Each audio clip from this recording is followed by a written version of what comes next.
Good afternoon, everyone. Buonasera or buenas tardes. Today is our 25th day of liver imaging online course lectures. 25th day. No, 25th lecture, not 25th day, because by days then it's going to be 35th day. And today lecture is very special because it's from a star in University of Michigan. I mean, University of Michigan, and it's very strange to see stars in the sky of Michigan. You know that, Dr. Masch, right? So it's my honor and the pleasure to introduce my friend and colleague from University of Michigan, Dr. William Masch. Bill has received his undergraduate degree from the University of Michigan and his medical degree from Boston University School of Medicine. He completed his residency at the University of Michigan, so he's very loyal to University of Michigan. You can't tell them it's freezing over there because he's gonna take it personal. His fellowship he did the fellowship at Massachusetts General Hospital (MGH), and he is currently an assistant professor of radiology at the University of Michigan, where he serves as director of body MRI and director of abdominal imaging fellowship program. I know that how prestigious are these two positions because myself, I did a fellowship at University of Michigan and I stayed on there for my early faculty years. That's more than 15 years now. So those are very important positions at University of Michigan, and he's also the co-director lead for the Multidisciplinary Liver Tumor Board. Dr. Masch is going to talk about liver malignancy masquerading as benignancy and vice versa, and how LI-RADS fits in. So I'm sure that this will please Dr. Claude Serlin. So Bill. Thank you for the introduction, Khaled. One correction is that we actually have quite a bit of stars in our sky here. At least Ann Arbor is away from Detroit a little bit, so we actually have quite a few. And if you go up north, you see a lot more. Just a plug for Michigan. But thank you for the introduction.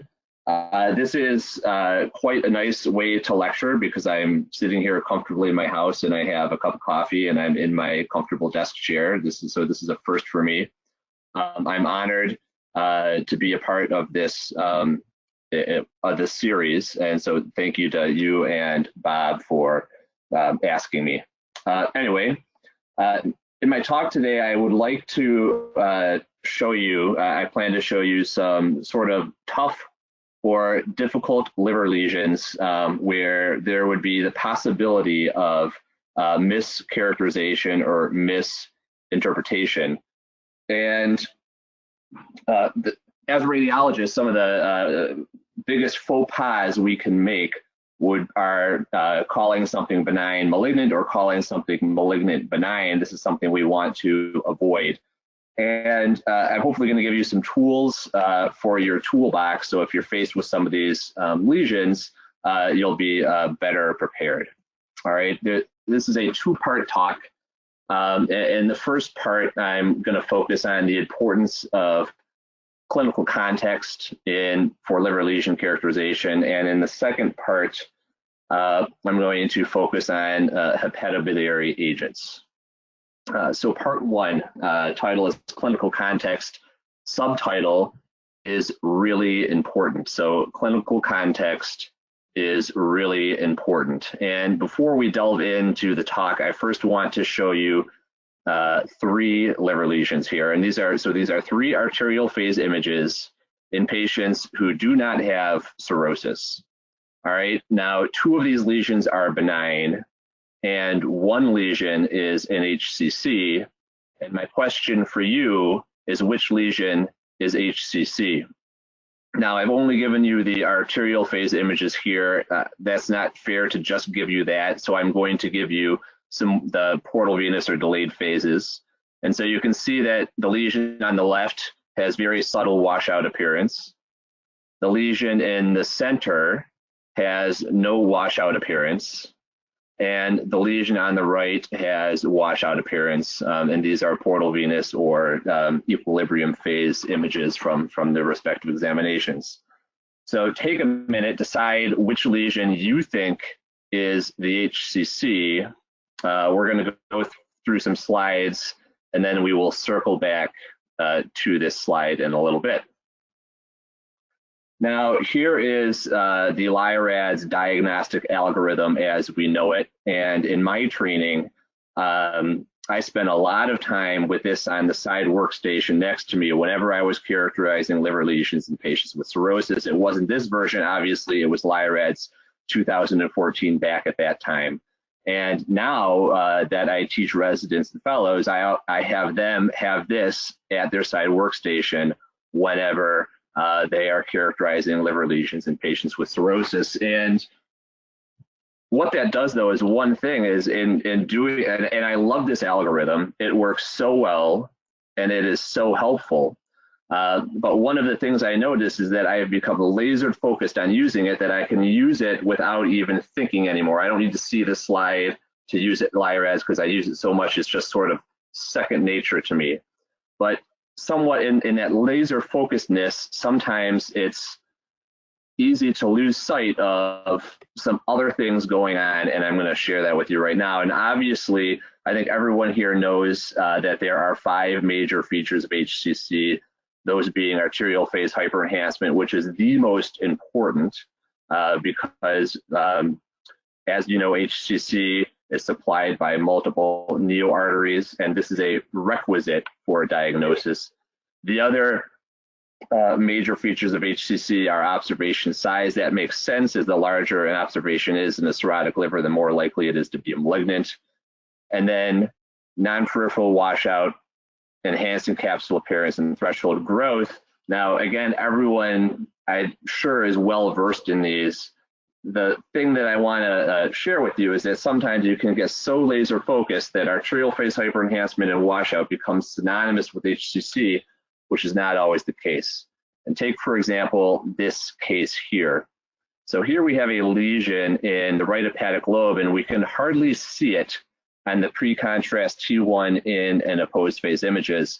It's blending with the background liver parenchyma. You'll have to take my word that there is a lesion right there. Same thing on the fat-saturated T2 weighted image. This lesion is very difficult to visualize. On the diffusion weighted image, we can see faint hyperintensity on the high B value diffusion weighted image. So the fact that this blends with the background liver parenchyma tells me right off the bat that I'm probably dealing with a hepatocellular lesion.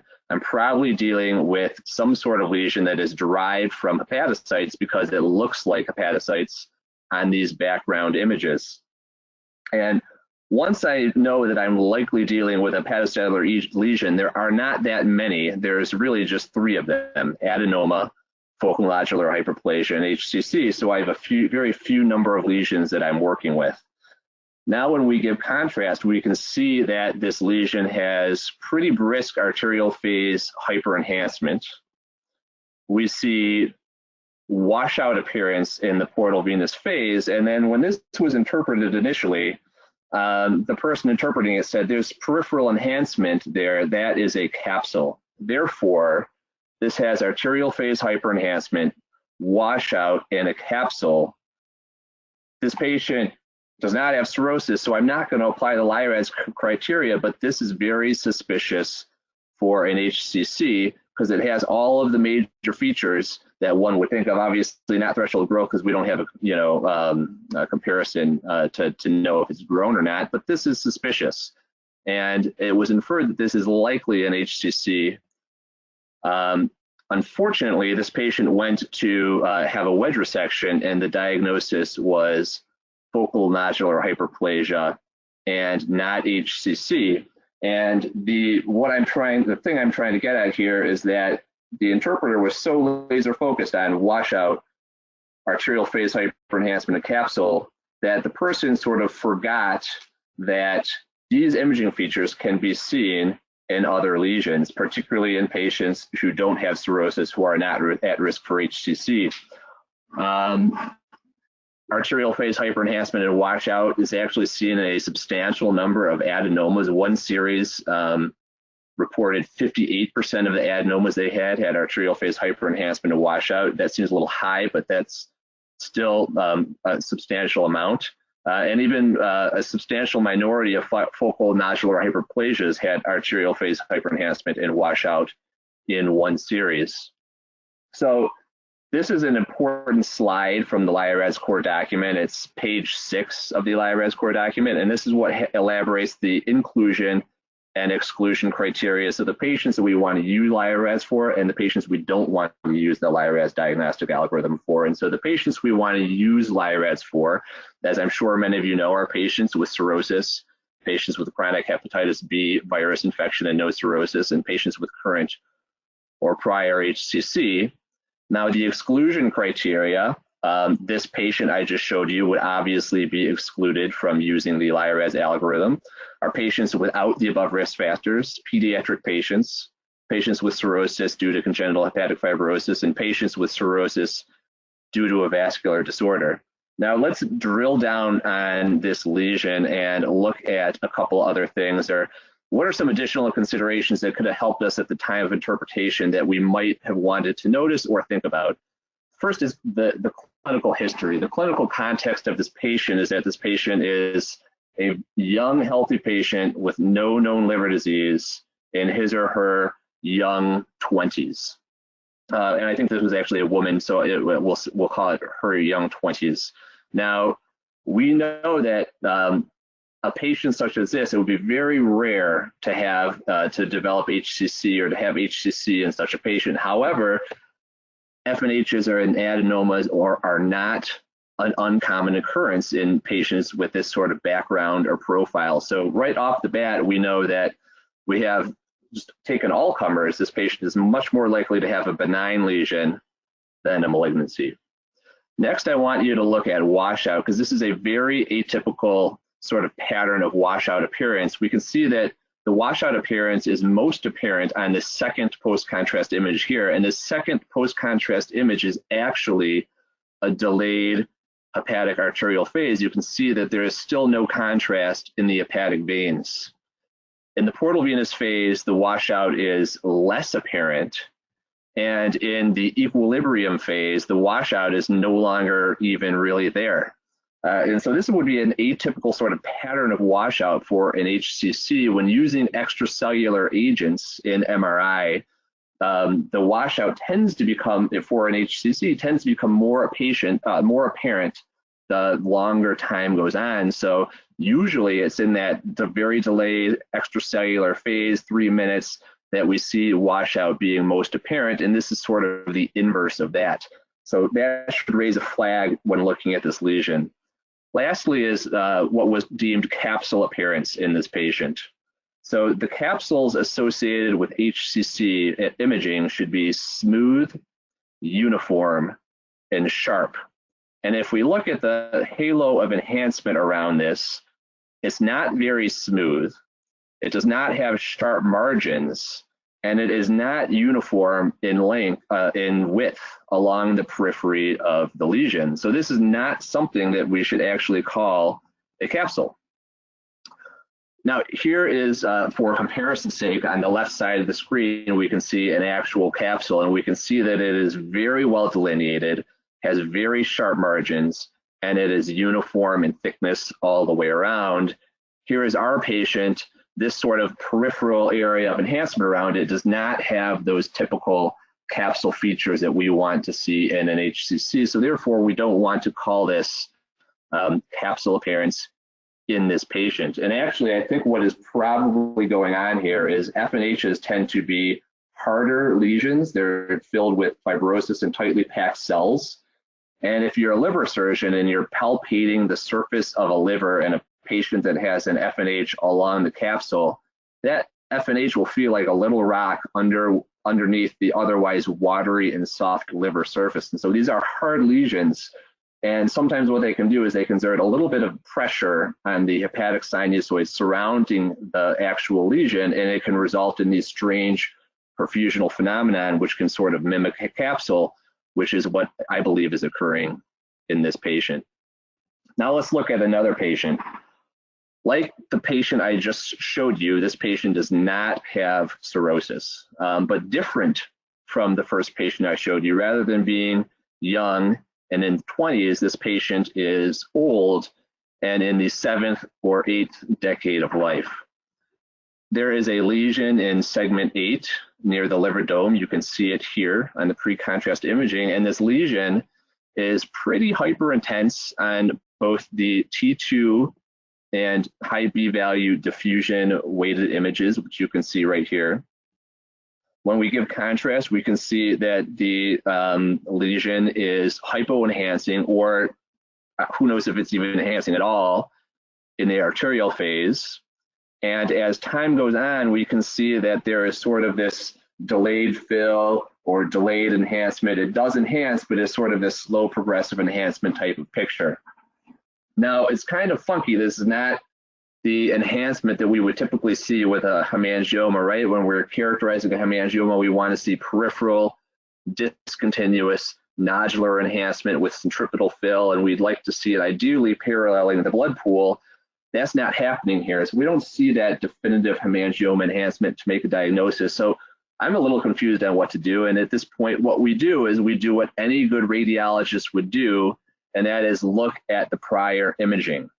And so we can see that 25 months earlier, this lesion is unchanged in size. So we have a little more than 2 years of temporal stability where we have had no change in size. So at this point, well, is this a sclerosed hemangioma? I mean, it doesn't have a hemangioma enhancement pattern, but it is pretty hyperintense.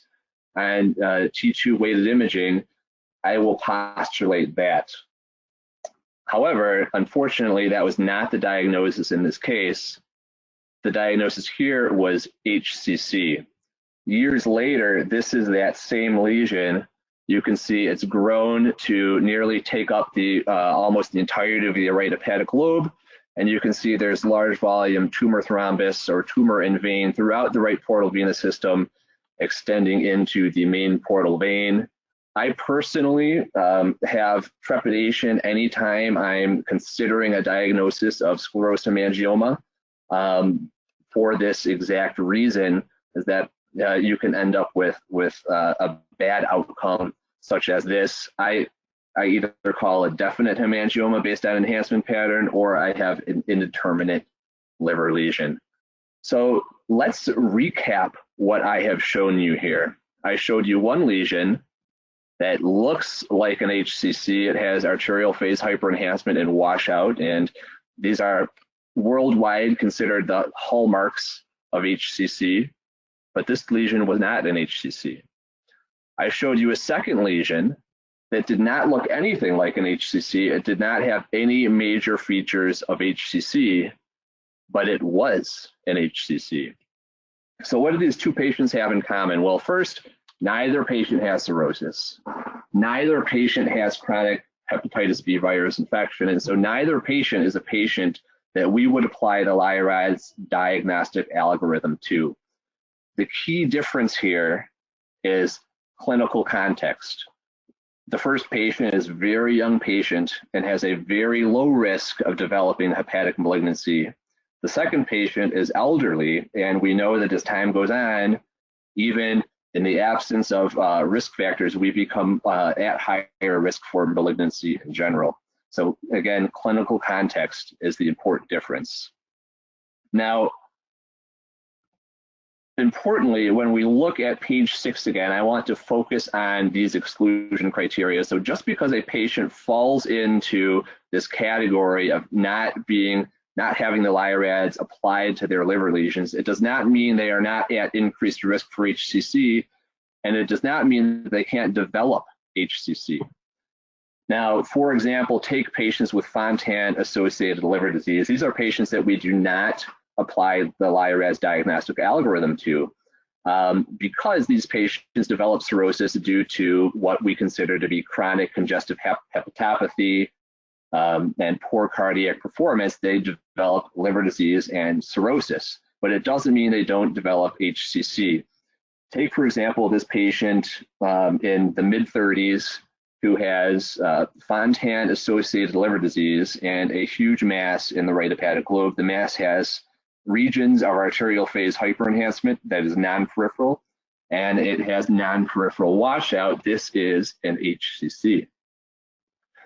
Here's a second patient who has Fontan-associated liver disease and cirrhosis resulting from that. And we see that there's another mass in the posterior right hepatic lobe. It's much smaller. It has arterial phase hyperenhancement, and it has portal venous phase washout appearance. On subsequent imaging, this lesion grew, and then it grew again on another study, and then it grew again on another study. It was biopsied, and this was an HCC. Here's a third patient with Fontan-associated liver disease and resulting cirrhosis. This patient has actually two lesions in the same plane of imaging, one in the left hepatic lobe and one in the right hepatic lobe.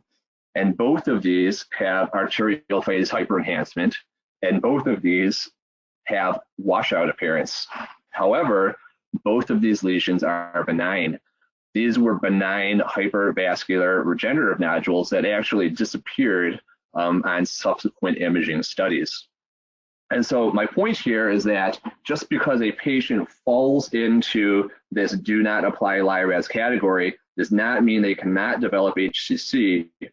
But the reason these patients are not included in the diagnostic category is because we care about specificity, not sensitivity.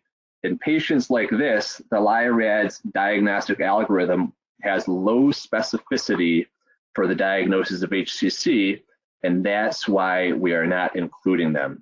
So a very important point. Now, there are two groups of patients that are at increased risk for HCC that fall into this do not apply category, and they are patients with chronic hepatitis C virus infection and no cirrhosis, and non-alcoholic steatohepatitis and fibrosis but no cirrhosis.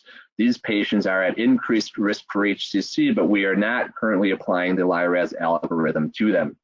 Interestingly, in the US, hepatitis C virus associated HCC is on the decline in many areas due to increased use of antivirals. However, NAFLD associated HCC is increasing due to the obesity epidemic. And a recent interesting study showed that a substantial minority of NAFLD associated HCC cases occurred in the absence of cirrhosis, and that was 25 to 46% of those cases of HCC occurring in the absence of cirrhosis. And so this is a quandary on what to do about these patients. Another important thing is that the LI-RADS inclusion and exclusion criteria are subject to change as evidence accumulates, as we learn more about our imaging features and the liver lesions in general. These have the potential to change, so this is something to pay attention to moving forward in the future. So now let's return to our initial 3 liver lesions. Again, 1 is HCC, 2 are benign. I asked you earlier which one is the HCC. I hope everyone watching the lecture has decided in their mind which one they think is the HCC. And again, the lesion on the left and the lesion on the right exhibit washout appearance. The lesion in the center did not exhibit washout appearance. Now, I just told you that clinical context is very important, particularly in patients where we are not applying the LI-RADS algorithm. And now I'm going to fill you in on the clinical context for each of these patients. The patient on the left and the patient on the right are young and healthy. The patient in the center is middle-aged and has chronic hepatitis C virus infection. If you thought either the patient on the left or the patient on the right had the HCC, I hope this additional information has caused you to change your mind, because the center lesion is the HCC, the one without washout appearance. The lesion on the left was a histologically proven adenoma. The lesion on the right was a histologically proven FNH. Clinical context is important. Now we'll change gears to part 2. The title of part 2 is Hepatobiliary Agents. The subtitle is Can Be Treated hepatobiliary agents can. So hepatobiliary contrast, how does it work? On the left-hand side of your screen, I have a schematic showing you two hepatocytes. The hepatic sinusoid carrying blood to and from the hepatocyte would be located somewhere here where this red arrow is. Here between the two hepatocytes is the biliary canaliculus.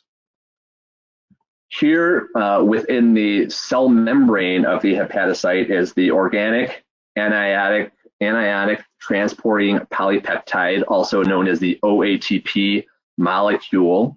There are a special subset of OATP molecules which are only expressed in the cell membranes of hepatocytes. Nowhere else in the body are they expressed, and they are responsible for transporting gadoxidate disodium, eovist or primavist, depending on where you are from, into the intracellular space of the hepatocyte. All of these things you see floating within the hepatocyte here are tiny little gadoxidate molecules. Now, importantly, the degree of hepatobiliary phase enhancement correlates with the degree of OATP expression. So on the left, on these two images here in these hepatocytes, we can see we have a lot of OATP molecules being expressed in the cell membrane. We see many gadoxidate molecules floating around in the intracellular space within the hepatocyte. Therefore, we're going to have hepatobiliary phase hyperintensity due to enhancement of the hepatocytes from intracellular contrast molecules. Conversely, we have on the right-hand side of the screen two hepatocytes with very low OATP expression. All right, and we can see we have very few OATP molecules expressed in the cell membrane, and we can see we have very few eovist molecules or gadoxidate molecules concentrated within the intracellular space, and in such a case, we have hepatobiliary phase hypointensity. So the question becomes, when do we have high OATP expression and when do we have low OATP expression? Well, things that have high levels of OATP expression, first, if something has OATP expression, it has to be hepatocellular, because anything that is not a hepatocyte does not have an OATP molecule that can move eovist. So things that have high OATP expression are regenerative nodules, benign cirrhotic or regenerative nodules, most focal nodular hyperplasias, which have normal hepatocytes within them, transient hepatic intensity differences, and a few HCCs, and we'll discuss that phenomenon in a little bit. Now, what has low or no OATP expression? Well, first of all, anything that is not hepatocellular in origin, being it benign or malignant. So a hemangioma would be a benign example of that. A hemangioma is not derived from hepatocytes, so it will not have OATP, and it'll be hypointense and non-enhancing in the hepatobiliary phase. Similarly, intrahepatic cholangiocarcinoma, not derived from hepatocytes, not hepatocellular in origin, will be non-enhancing and hypointense in the hepatobiliary phase due to absence of OATP expression in the cell membrane. Similarly, any tissue in the liver that is non-cellular, so scar and fibrosis, there's no OATP molecules there, that will be hypointense. Additionally, in most adenomas and most HCCs, be it both early HCCs and progressed HCCs, the OATP expression within the cell membrane will be down-regulated, and these types of lesions will tend to appear hypointense in the hepatobiliary phase. Lastly, and importantly, some dysplastic nodules. So these are nodules that are not composed of normal liver tissue. They're not composed of HCC.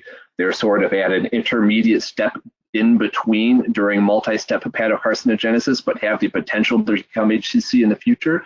Many of these will have a downregulated OATP expression that is downregulated enough that we can actually see it as hypointensity in the hepatobiliary phase. Now, when we think of hepatobiliary contrast, it gives us additional information, it's additional tool in our toolbox, in our diagnostic toolbox. When we think of some of the things that we use to diagnose HCC and malignancy and cirrhosis, first and foremost is the dynamic post-contrast imaging, because that gives us a clue into the vascular level changes that occur in HCC development and during multi-step hepatocarcinogenesis, as multiple malignant neoarteries are recruited, portal triadal blood flow decreases, and venous drainage of the nodule changes. So this is very important. Diffusion-weighted images give us additional information. They tell us about cellularity. They allow us to detect increased cellularity associated with malignancies. Lastly, the hepatobiliary phase sequence gives us an additional set of information. It tells us information about altered OATP expression, and as I told you, this is something that occurs in a stepwise fashion during multi-step hepatocarcinogenesis. So here is a nice case that I want to show you. There's a nodule in the posterior right hepatic lobe. You can see it right here. It is slightly hyperintense on the pre-contrast sequence. In the arterial phase, we can see that there is no arterial phase hyperenhancement. It's the same, it looks the exact same as it did on the pre-contrast sequence. There's no washout in the portal venous phase. However, when we get the hepatobiliary phase, we can see that this is hypointense, and this measure is 18 millimeters in size, just for your knowledge. Now, there is a special term for a nodule such as this that LI-RADS actually prefers you to use, and that is hepatobiliary phase hypointense nodule without arterial phase hyperenhancement. So what are the significance of these nodules, these hepatobiliary phase hypointense nodules without AFI? Well, actually, the majority of these are early hypovascular HCCs, or a substantial minority are dysplastic nodules. And furthermore, many of these will transform into progressed hypervascular HCC in the very near future, 25% within 2 years. Some papers quote different numbers, but it is somewhere in the realm of that. Now, this lesion here, in this case that I showed you, this was biopsied and it was shown to be a dysplastic nodule at biopsy. Follow-up imaging, less than 1 year within within the first set of imaging, shows you that this nodule has grown, and at this point it now has arterial phase hyperenhancement within its anterior portion, and this is confirmed on the subtraction imaging. There's portal venous phase washout. This is now an LR5 HCC. So hepatobiliary phase hypointense nodules without arterial phase hyperenhancement. How do we categorize these with the LI-RADS schema? Well, these nodules fall into a larger umbrella term called distinctive nodules without major or LRM features. These nodules don't have arterial phase hyperenhancement, washout appearance, capsule appearance, all right, and they don't have any targetoid features to suggest overt malignancy, but nevertheless, they are worrisome. However, when we're dealing with distinctive nodules without major features, they're considered LR2 if they're less than 20 millimeters in size. They're considered LR3 if they're greater than 20 millimeters in size. Now, this nodule is 18 millimeters in size, so we would start at LR2. However, importantly, there is the additional feature of hepatobiliary phase hypointensity, which is an ancillary feature of malignancy. Therefore, when we have a distinctive nodule without major or LRM features, plus an ancillary feature of malignancy, we increase it from LR2 to LR3. Therefore, this is where the nodule would fall in the diagnostic table. Now, I want to show you another case here. Here is a second nodule, which is hypointense in the hepatobiliary phase. When we look at the arterial phase and portal venous phase images, we can see that it is hypointense in the arterial phase. It's also hypointense in the portal venous phase. This is not washout because we don't have a temporal reduction in the degree of enhancement within the nodule relative to background liver parenchyma. So really no major features for HCC, right? So do we call this an LR3 similar to the last nodule? Well, first we need to look at the rest of the examination. And when we look at the in and opposed phase T1 weighted sequences, we can see that on the opposed phase T1 weighted sequence, the nodule is hypointense. And then when we extend the echo time and acquire the in phase T1 weighted sequence, there is a substantial reduction in signal within the nodule, telling us that there is iron in the nodule and that it is a siderotic nodule. And so this would be considered LR2. So how do we get to LR2? Well, this nodule has both an ancillary feature of malignancy, being hepatobiliary phase hypointensity. It also has an ancillary feature of benignity. Iron in the mass is an ancillary feature of benignity. And the reason for this is that when iron is in a region of, is in a cirrhotic liver in a particular region, that's actually a good sign. When you have malignancy in a liver, that results in increased cellular turnover and can eat up any iron stores. So iron in a mass is somewhat reassuring in many situations. Lastly, another important consideration here is that the hepatobiliary phase hypointensity seen in this nodule is not due to low OATP expression. It's rather due to the T2 star effect of the iron within the nodule. I want to show you one more important case related to hepatobiliary phase imaging. We can see there's a nodule here adjacent to the right hepatic vein. It has arterial phase hyperenhancement, no washout. And when we get to the hepatobiliary phase, this is hyperintense. And so how is that, or what do we do with that? Well, the important thing here is that 10 to 15% of HCCs exhibit hepatobiliary phase hyperintensity due to OATP overexpression. So just because something is bright in the hepatobiliary phase does not mean it's not an HCC, and this is something important to understand. But an interesting fact here is that there's emerging literature which suggests that these hepatobiliary phase hyperintense HCCs are more indolent than your standard run-of-the-mill HCCs. And when we're dealing with these, it's important to look at other features on the study because these can help point us in the right direction. So for example, this nodule had restricted diffusion on the DWI sequence, and it also had a non-enhancing capsule and the hepatobiliary phase. These are both ancillary features. One is suggestive of in general, the other is suggestive of specifically HCC, and these cause us to categorize this as LR4.